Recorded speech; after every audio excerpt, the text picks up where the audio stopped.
Čime se ti baviš, Gogi? Šta? Voziš? A viljuškar? Voziš mi. Osjetite muškost kako izbija iz njega.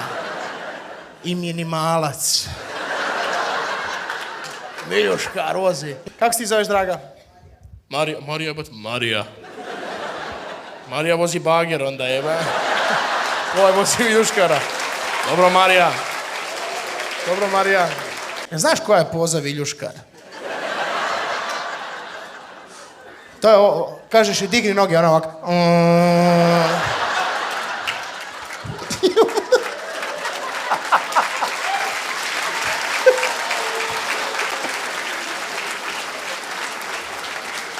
Vi se smijete, ja ne znam kako ću ustati. Ošće se ko kornjača. A ko se našao najmršaviji?